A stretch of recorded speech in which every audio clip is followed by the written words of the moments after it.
post cabinet briefing. So without much ado, let me ask the chair to make a presentation. Thank you very much, Chief Secretary. I would like to apologize for starting a little late, and sometimes last minute technology delays other people. My sincere apologies to our friends of the fourth stage, and my sincere apologies to the honorable ministers. Today we are going to give you our post-cabinet press briefing of the 18th, which was done today, 18th August 2020. And I'm very happy today. I have four honorable ministers who are here to take your questions. We do have the Minister of Defense and War Veterans Affairs, Honorable OCZ Muchinguri Kashiri, and she's also the chairperson of the ad hoc interministerial task force on the COVID-19 outbreak. Then I do have Honorable Minister S.B. Moyo, our Minister of Foreign Affairs and International Trade. We also have Honorable Professor Mtuli Mube, our Minister of Finance, and the newly appointed Minister of Agriculture, Dr. Masuka. So they will be happy to take your questions. Zimbabwe's cabinet today started by getting a response on the coronavirus.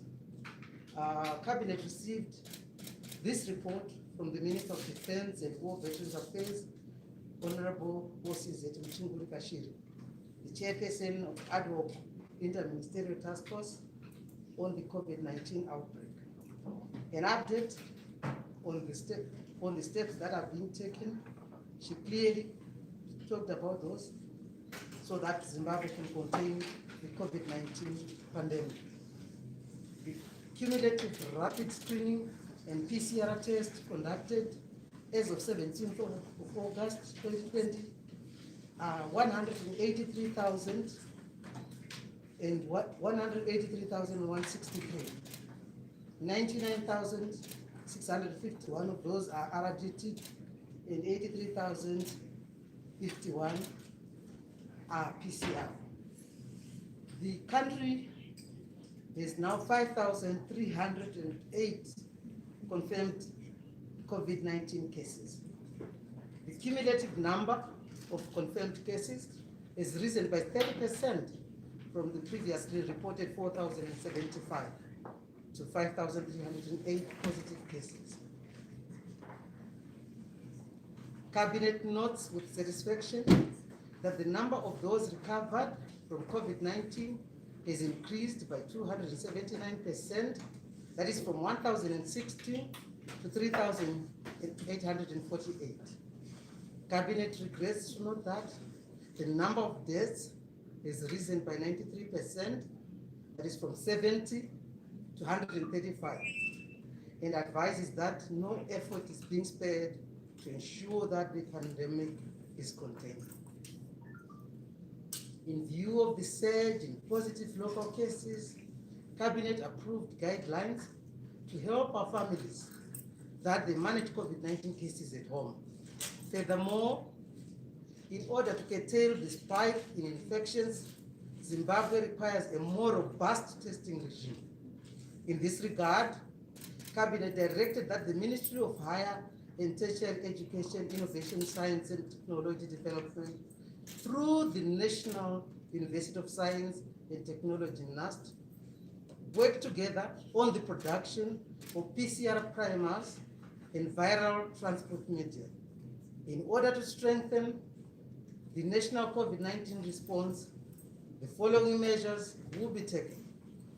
A technical steering committee of experts from all the sectors involved in the response will henceforth be constituted and have clearly defined terms of reference. B, the COVID-19 response is to be merged into a single response plan comprising the Command Center, Office of the COVID-19 Chief Coordinator, and Ministry of Health and Child Care. Having noted the plight of the public and the need to lessen the risk of contracting COVID-19, Cabinet directed as follows. A, that the business hours, which were ending at 1500 hours, be revisited to end at 1630 hours, and the curfew to be extended from 6 p.m. to 8 hours to 6 a.m. B, that also public transport drivers undergo regular COVID-19 PCR tests, and also to facilitate movement of our populace. C, that public transport buses be allowed a dedicated lane at roadblocks so that their passage is expedited. Cabinet has further directed that immigrants who are PCR negative on arrival will no longer be detained but be put on home quarantine, and reviews will be conducted by the rapid response in their locality. Those who test positive on arrival will be placed in isolation centers. Cabinet assures members of the public that measures are being put in place to ensure that health workers return to work, as the success of implementing the COVID-19 response hinges on the availability of health staff. Acquisition of protective personal equipment, PPE, for health workers and frontliners is being prioritized. Regarding primary and secondary education, Cabinet notes that the sector is continuing with its preparations for the reopening of schools for final examination classes. The developed and approved guidelines that were put in place for the June 2020 examinations will be used for the holding of final examinations in November, December. The Cabinet also received a report from Minister Ndlovu, who is the Minister of Tourism. He gave a report on the visit to Victoria Falls by His Excellency, the President, Comrade E.G. Mnangagwa, on the launch of the National Tourism Recovery Strategy. The Minister of Environment, Climate and Hospitality Industry briefed Cabinet on His Excellency, the President's visit to Victoria Falls on the 6th of August 2020, where he launched the National Tourism Recovery and Growth Strategy. During his visit, His Excellency also toured ongoing construction projects in Victoria Falls and officially opened a newly constructed hotel, Mano Hotel. His Excellency also toured the officially reopened the Victoria Falls Rainforest, which had been closed for a period of 100 days as part of the national response strategy to combat the COVID-19 pandemic.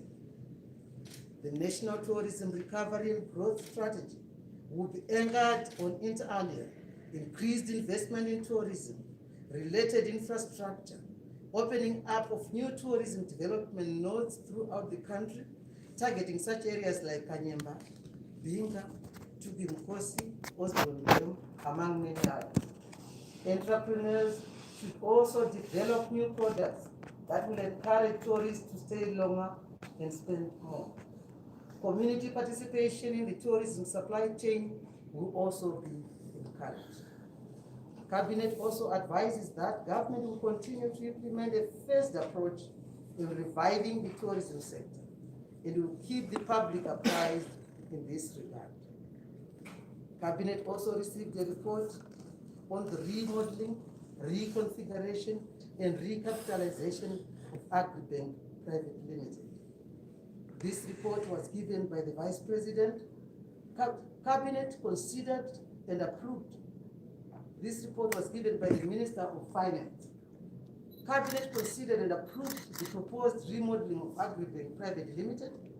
This is in view of the fact that agriculture, among other productive sectors, is crucial in realizing Vision 2030, owing to its contribution to the economy and to national security. Cabinet noted that the establishment of vibrant and diversified rural financial services, which are underwritten by a land bank or its equivalent, will be a very important step which the country should take in order to move towards upper middle income. This is in view of the realization that smallholder farmers, comprising of communal farmers, old resettlement, small-scale commercial farmers, and A1 farmers constitute about 99% of the farming population, and also are holding up to 95% of the productive land and owning over 90% of the national livestock. Cabinet was informed that the remodeling of Agribank Private Limited as a dedicated land bank is expected to deliver a number of specific outputs. It will strengthen and diversify existing agricultural and rural financial services for sustainable agrarian reform for accelerated development. The bank will also provide investment support for those A1, A2, and small-scale commercial farmers who have not been supported by any commercial banks. It will link also currently underutilized land to structured markets and establish value chains supplying factories, supermarkets, and export markets, and also provide working capital for the construction of agricultural infrastructure, as well as for value addition and beneficiation enterprises. The financial institution will mobilize private sector finance in order to contribute to job creation, food security, and social protection in rural communities. Cabinet agreed in more details as follows. A, that Agribank be remodeled and reorganized to perform the functions that the Agricultural Finance Corporation used to offer to farmers in the form of short, medium, and long-term loans. And B, that a task team comprising the Ministries of Finance and Economic Development, who will be chairing this committee, then Ministry of Lands, Agriculture, Water and Rural Settlement, Ministry of Industry and Commerce, the Attorney General's office will also be part of that team, and the Reserve Bank of Zimbabwe will be also part of that team, which will be set up to look into the modalities of reconfiguring Agribank into a dedicated land bank. The Cabinet also received a report on the restructuring of the Ministry of Health and Child Care as part of the response to the COVID-19 pandemic and revamping of the health sector. This report was given by the Honorable Vice President, Comrade C.D.N. Chiwenga, as Minister of Health and Child Care. He presented a report on the ongoing restructuring of the Ministry of Health and Child Care. Government has approved the introduction of 4 pillars in the health delivery system, namely pharmaceuticals and biopharmaceuticals, product manufacturing, biomedical engineering, targeting the manufacturing of ventilators, hospital beds, and other essential equipment, biomedical science and laboratory science, incorporating research on pathogens and the manufacturing of consumables such as reagents, and public health strategy and guidelines formulation. The revamping of the health system is expected to result in robust medical service. It is expected that the wide-ranging reforms will transform the health sector by introducing systems that work in the national interest. The Cabinet also received a report on the 40th Virtual Summit of Heads of State and Government of the Southern African Development Community, SADC. This report was given by the Minister of Foreign Affairs and International Trade, Honorable S.B. Moyo. He reported on the 40th Summit of SADC, which was held on 17th August 2020 as a virtual meeting. In total, 13 SADC heads of nations attended the summit, and the theme was 40 years building peace and security and promoting development and resilience in the face of global challenges. His Excellency, the President, Comrade E.G. Mnangagwa, handed over the chairmanship of the SADC organ on politics, defense, and security cooperation to his Botswana counterpart, His Excellency President Masisi, while the chairmanship went from Tanzania President to His Excellency President Philip Nyusi. A face-to-face summit will be held in March 2021 in Maputo, Mozambique, to consider the full SADC agenda. Cabinet noted with satisfaction that during His Excellency tenure, the president, our president, Zimbabwe successfully brokered a common SADC position on troop deployment to the troubled Eastern DRC. The country led a mission, that's Zimbabwe, that amicably resolved the border disputes between neighbors, Zambia and the DRC. Led 4 successful SADC election observation missions to elections in Mozambique, Botswana, Mauritius, and Namibia. Through its ambassador to Malawi, Zimbabwe also proffered advice that contributed to the successful rerun of the presidential elections in Malawi. Accordingly, Cabinet congratulated His Excellency the President, Comrade E.D. Mnangagwa, the government and the country for a successful chairmanship of SADC Organ on Politics, Defense and Security Cooperation for the period August 2019 to August 2020. I thank you for listening. Thank you very much, Chair. And now we present the opportunity for members of the media to pose questions on the briefing. Any initiators? Yes, please. My question. Your name? My name is Diwa. Sorry? My name is Diwa from Ghana. My question is directed to Minister Chamba. Minister, I would like to find out what is the official reason behind the continued suspension of commuter omnibuses, also known as COMs, seeing that the commuting Zimbabwean is struggling to get adequate transport from these buses that are being detention. Okay. Any other contributor? Yes, please. Thank you, Takuchi Ambakwe from Zanu-PF TV. My first question goes to the Minister of Finance regards the restructuring of agri-banking. Without addressing the issue of the 99-year leases, do you think it will be a successful run? And will this bank not be overwhelmed, given that you're only talking about agri-bank?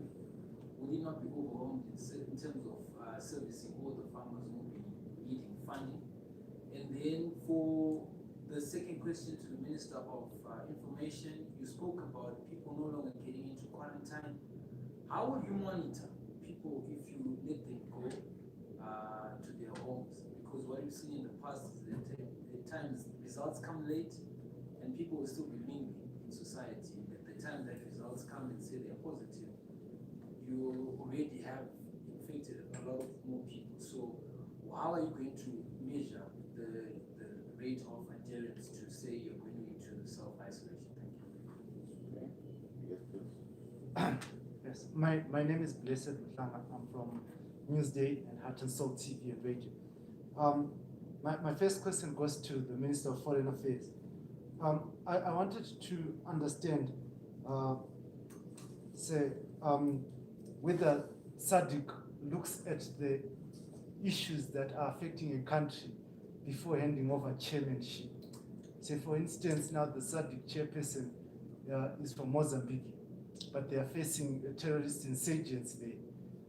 Would they be able to play an effective role, or the chairmanship is just passed without considering other factors? So I wanted to understand that. My second question, I'm not sure I was going to answer it since the Minister of Education, primary education is not here, but there appears, in a statement, it appears that November examinations are going to go on regardless. But schools are closed. Some people are not accessing education. They just went to school for one term. Now, how are they going to be able to write these examinations and be effectively tested in the absence of going to school? And my last question is, I noted that there's been a dive downwards on COVID-19 cases, and also the number of recoveries have just shot up. Are we reaching to the stage where COVID is going?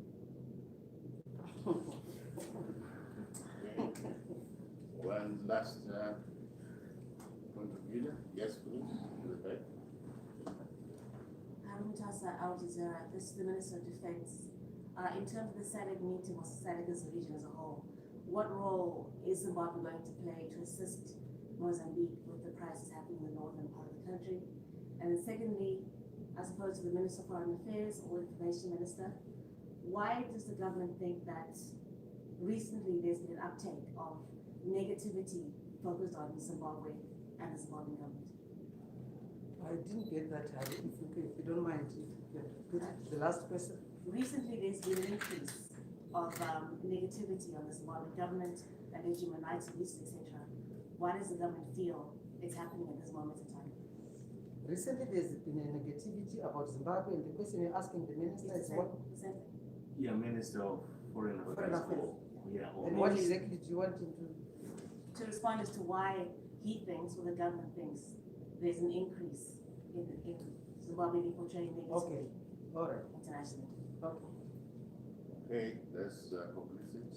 More than 4 chiefs. I know, That's fine. That's all right. Yeah, Yeah. put it out.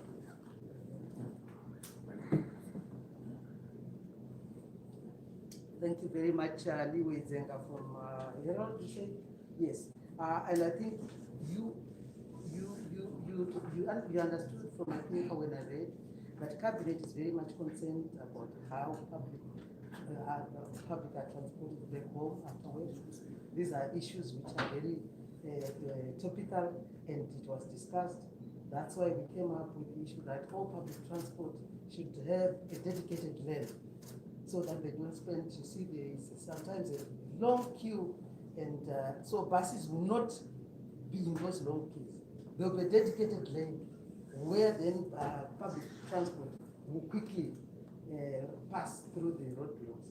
That is a way to, it's a balance. This is times which are very difficult. The COVID-19, nobody would say knows exactly what to do. All the countries, it's a global pandemic, and it is a question of balance between economy and health of the people, the right to life. So we can't allow everyone to get into town, because as the World Health Organization said, it's important to stay home.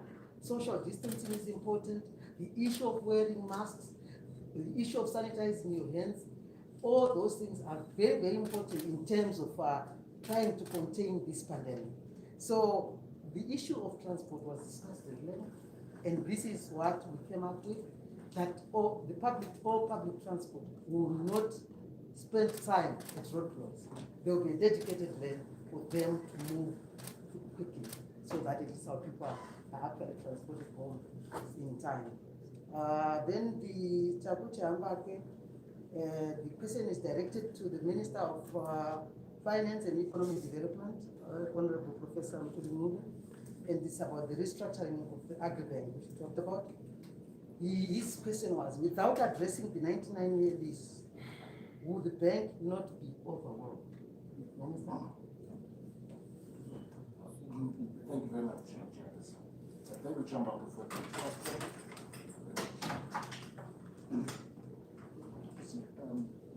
The concept of a land bank is trying to solve a problem. There is a gap. What is that gap? The gap is like this. What you have at the moment is the financial sector, in terms of on the banking side, that is lacking composed of commercial banks. Commercial banks are deposit-taking institutions. So when you're looking at CPZ or Agribank or Stewart Bank, they are deposit-taking institutions. Then they deploy those deposits in the form of loans to their employees. So, but agriculture needs more than that. What it needs is longer-term financing to help infrastructure and agriculture, and that is very, very critical. Also, you need committed multi-year funding at any point in time. That role cannot be played by a normal commercial banking service. You need a development finance service. So that's what we're trying to achieve through this concept of a bank. That's the first point. The second point is you also have land in possession, government has this land, which also can be used to capitalize such an institution within the balance sheet. Now, in some of the land could be farms, it could be around cities which has got value, and this will go into capitalizing such an institution. So we thought, look, the best way to go about this is not to create a standalone institution, but rather to remodel agribank so that as an agricultural focused bank, so it also plays an old function that the Agricultural Finance Corporation used to play, which is like a development finance institution. That's all we are doing. The act governing the old AFC is still in place. That was not repealed when Agribank was converted into a full commercial bank.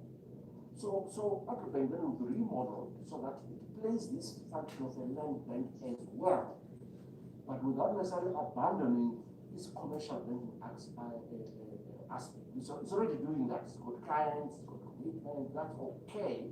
So this will be an additional function which will come out of the remodeling process.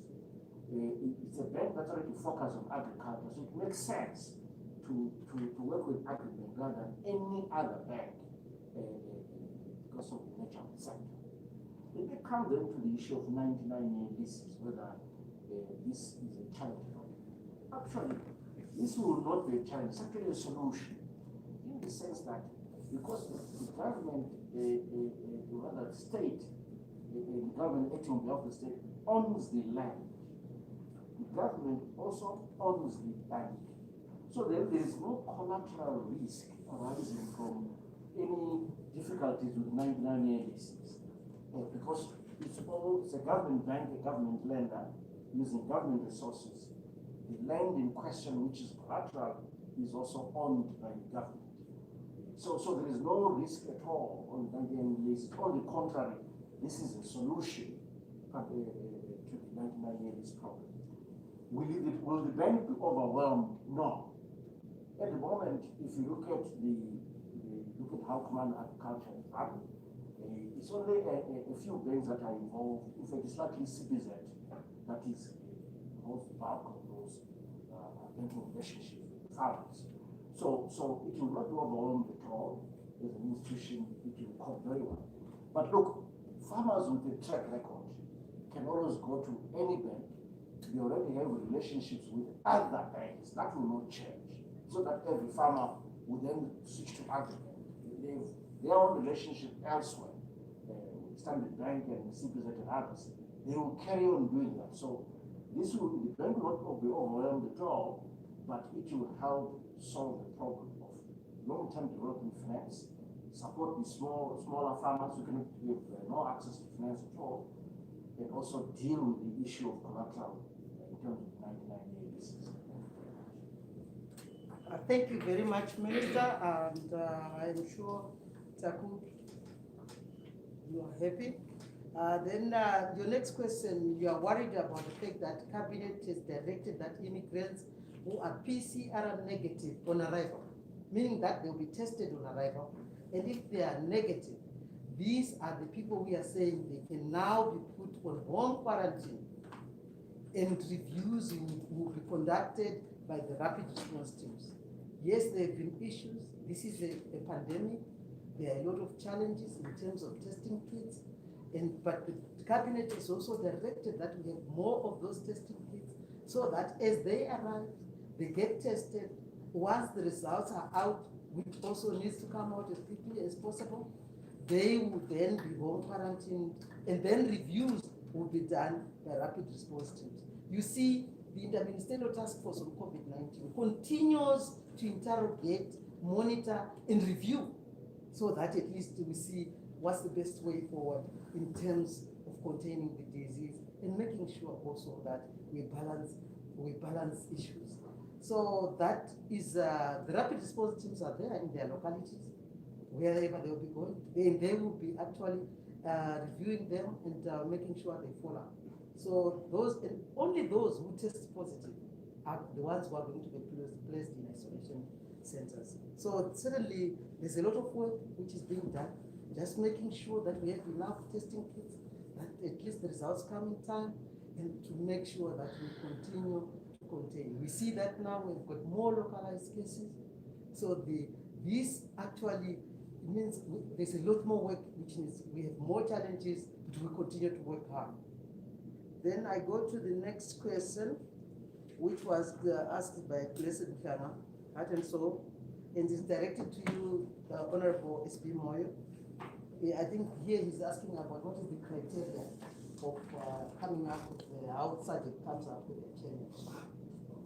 Minister? Thank you, Chair. Let me say that SADC is an organization, it's a sub-regional organization, which is guided by its protocols and which is guided by its rules. And one of those protocols stipulates that the chairmanship of SADC is going to be held on a rotational basis of the member countries. And this has been the principle, basically. And therefore, the second point I want to make is that the decision to elect Mozambique was taken last year in Dar es Salaam, and it is done 1 year in advance, so that a country prepares to host as the next chair, incoming chair, and that is what happened in the case of Mozambique. And the question of whether the situation in Cabo Delgado is a question which might impede the chairmanship of Mozambique. It is not within the consideration of the SADC leaders. It was not a factor which was considered. Therefore, it was realized that Mozambique would still have the ability to chair and steer the organization's economic agenda, particularly despite the Cabo Delgado situation. And I think that you must also be aware that, in fact, the matter of Mozambique only became discussed at the organ level during the course of this year, and not any time before. So, in as far as the SADC leaders are concerned, they're happy that Mozambique can steer the ship of SADC. Thank you. Thank you very much, Honorable S.B. Moyo, and I hope Kanga, you are happy. And then on the issue of the November school examination, December. Yes, we are under COVID lockdown. Yes, everybody's aware that the schools are closed, which is a terrible thing, but there is no choice. That's why I say COVID-19 is a question of balancing. But when you look, the other side is health, the other side is economy, schools. The best way is to save our people, because economies can be resuscitated. Children can always go back to school, but if our people die, we'll never be able to resuscitate them. Nevertheless, the Ministry of Primary and Secondary Education is not stopping. They are working. That 15% staff which are going to work, they are working on modalities and continuing interrogating stakeholders. Whatever is going to happen, we have to think there's after COVID. We can't sit back and say, oh, because we have this crisis at the moment, and not think about what should be happening in the future.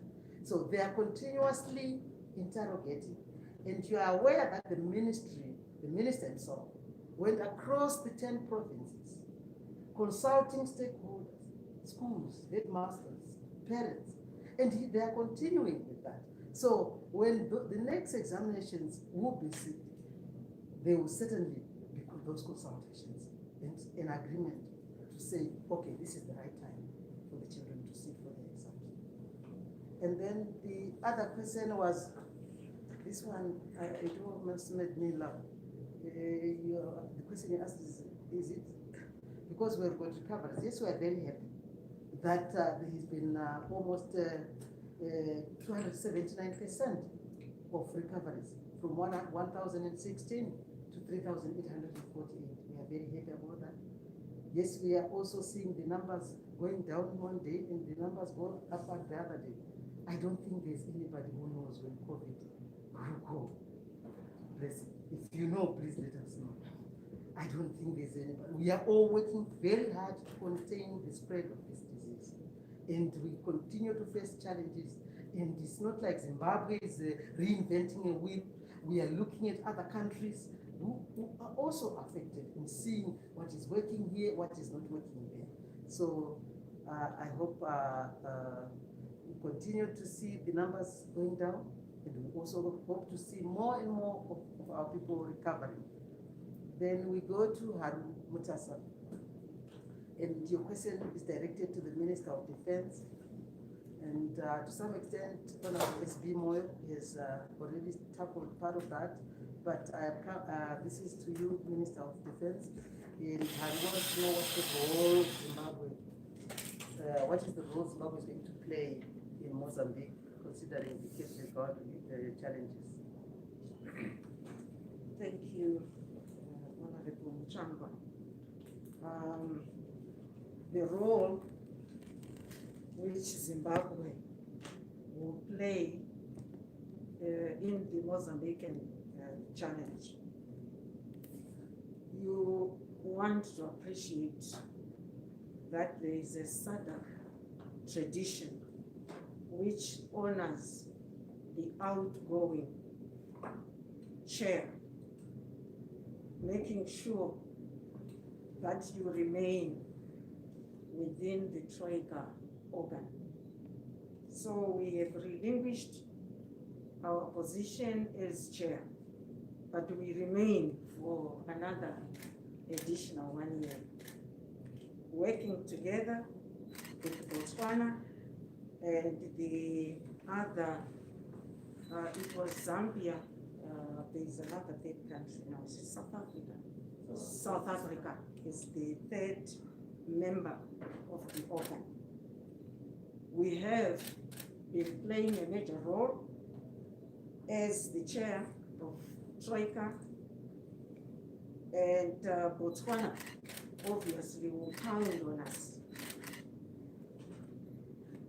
due to the fact that we steered the ship in the last year, and our role will be advisory within the Troika. Obviously, they would want to continue with the same programs that we started. We are very comfortable with the situation that the three levels, the first level being the heads of state level, will continue interacting, and our president will be one of them. We also have an officials technical team which will be meeting regularly to share information, to also strategize on how best they can work very closely with Mozambique. We are very happy that Mozambique has assumed chairmanship of SADC, which will stay as an advantage to Mozambique, because in that chair they will be able to consult widely, and also from time to time will be consulting the outgoing president, because you remember when he was the chairman, he undertook some visits to Mozambique at the invitation of the Mozambican government, which briefed him with the sole objective that he shares that information with all the other heads of state in SADC. So Zimbabwe will still remain at the heads of state level, at the officials technical level, and also at ministerial level. So I'm still in as the Minister of Defense. So our role still remains. I thank you. Thank you very much, Honorable Mchinguri Kashiri. I think, Haru, you are quite happy with that exhaustive answer. And lastly, the last of the first round, which was 8 questions, by the way. And this one is again from Haru, and she referred to what she said. Zimbabwe recently there is a lot of positivity, and she wanted basically more as the Minister of Foreign Affairs and International Trade to say what does he think, why is it like that, and what does he think the country should do. If I got your question right, Haru? Yes. Thank you. Minister? Thank you very much. I think Haru knows that I interviewed Anthony yesterday and about the situation and what role Zimbabwe was going to play in Mozambique. And I said this was going to be within the context of the SADC. And so the decisions which are going to be taken in the SADC basically, particularly the SADC organ, will be the basis upon which Zimbabwe will be formed. Now, negativity, which has recently mushroomed against Zimbabwe. First of all, let's look at what is the source of this negativity. This negativity is, the source is internal. It is internal, which is generated locally by our own people for the purposes of social media consumption, so that it can reach to certain personalities and destinations and capitals which should respond negatively to Zimbabwe. So that's the scenario about what, where is the, so what is the problem about the negativity which is there. And so the consumer is social media and also those people who are outside. Yes, as a nation, like any other nation, we have got challenges, especially under the COVID-19 scenario. We've had lockdowns, we've had a slowed down economy. But for the past 2 decades, we've been under sanctions. And the economy has always been limping as a result of that. Now, because of all these, there is climate change, which is a direct consequence of drought, of cyclone dives, and even of lower generation of power or electricity. So there is less generation of food in the agricultural sector. And I'm happy that now government is by all means developed a strategy of arresting some of these challenges. But having said that, because of COVID-19, there's been lockdowns, and you recall that many of our people are in the informal sector. And because of the limitation, I heard a question being asked here about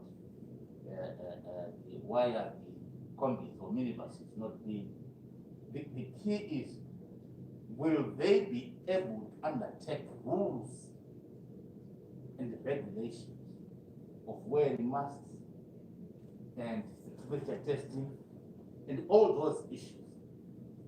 And that's why all the companies, I invited actually this moment in time, as the informal sector, to join their companies to ZUFCO so that they can play a part under a regulated framework. But of course, to do that, they have to ensure that the companies are safe. So the whole gamut of issues which are being seen have been associated sometimes with a lot of activities which have been launched stage managed in this country to a point that they are seen as real. Some of these issues, with due respect, are propagated by different personalities.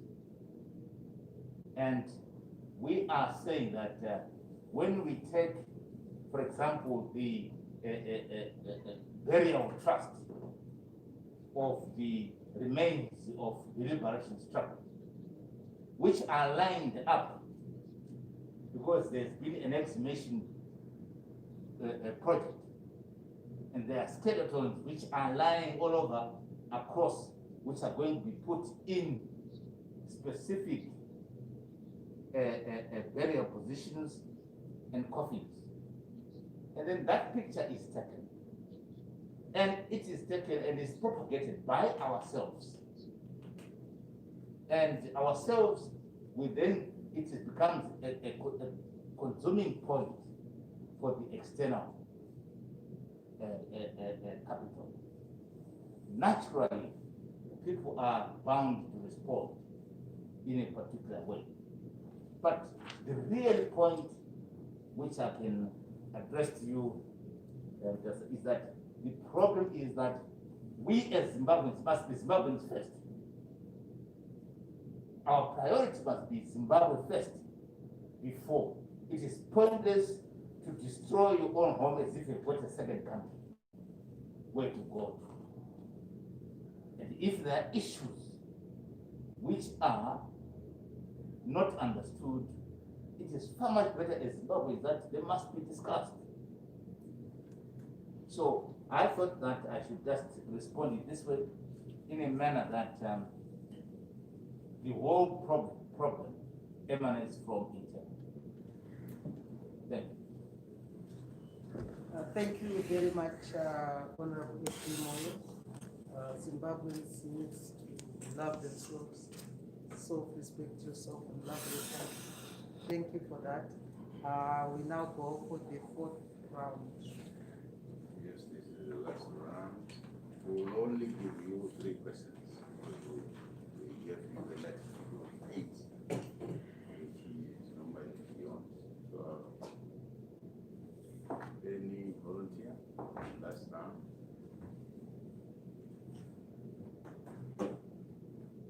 They were exhausted in the first place. We get 8 questions. They are ready?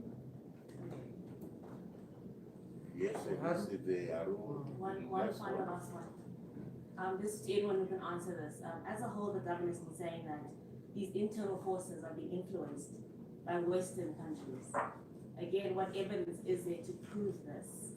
And what is the government doing about it, if it is true? I have to really say I didn't hear that. Did you? Did it?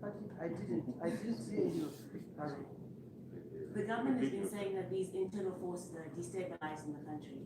Some of them are being influenced by Western international forces, outsiders.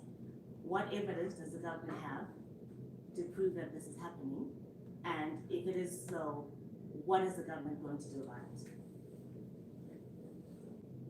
Okay. I thought that's the question which Honorable Zimo answered. But anyway, it's okay. Okay, one, last one. So that's it.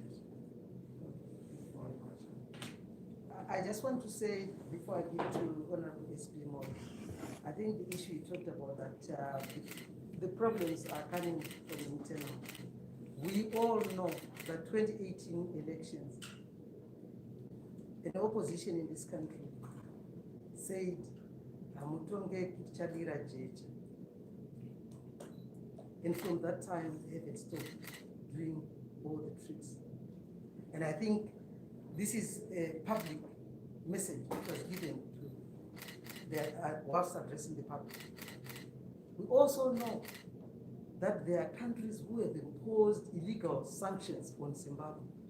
And they're illegal because the only institution in the world which can impose sanctions on a country is United Nations. And they were not mandated by United Nations. That's why they are illegal. And we know how sanctions have strengthened this economy. We know how sanctions have made Zimbabwe most of the industries to close. We know how sanctions have actually caused divisions between families when families had gone to go outside the country to look for jobs. And we know when we talk about the social media, I'm sure you have been on the social media, and you have seen stage managed stories. Just last night, I called one of my very good friends. Her daughter's picture was there, a beautiful 20-year-old daughter. And the social media was saying this girl has been put to jail for 20 years. And when I called her, because I was very worried, she said, this is fake news. My daughter is at home. We have seen a lot of state-managed abductions in this country. And it clearly shows that there's an enemy of Zimbabwe. The fact that they impose sanctions on Zimbabwe, that our economy should move, is to try and remove the Revolutionary Party which fought for independence of this country. We all know that. They're trying to put in a government which is pliable to what they think they should do with our minerals, things which were God given to Zimbabwe. So I want to give back Minister S.B. on the issue, to just expand it on the internal forces we talked about. Minister?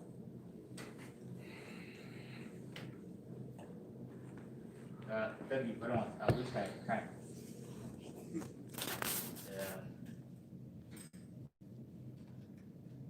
Because I think these are fundamental issues which is asking. Because there is a lot of understanding within this country, amongst some of our people. A lot of issues can be predicted. The prediction is such that when we are about to have a SADC conference, there must be something which happens. We already know. When we are about to have an African Union conference, there must be something which happens. There is nothing which happens when there is no projection towards a specific conference. And the whole issue would be to draw attention. Now, even to go back, there is now a confirmed theory. Okay, maybe I will not say I will not confirm it, but to say sanctions have been the cause of immorality in Zimbabwe. Sanctions have caused lack of integrity in a certain context. To an extent that when somebody tries to survive, he tends to cut corners. And it has been because of these hardships which were obviously imposed. So when people look at the dimension of the impact of sanctions, they may not even look at it as well. So the issue is, what are we doing about it? What is it? The position of government with the rest of the international community is very clear. And we've always said we want to be an enemy to no one and a friend to everyone. And we want to be interacting with the rest of the community, international community. Surely,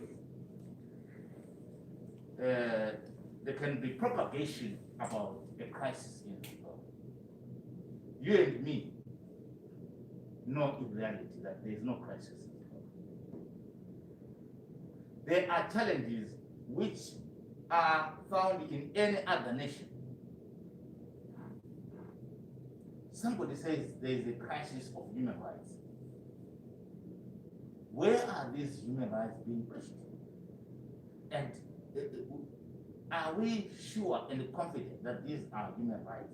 Yes, we are not saying we are a perfect nation, but if there are any human rights breaches, it is clear that this government's commitment, and we actually went and fought and liberated this country in order to have human rights for this country.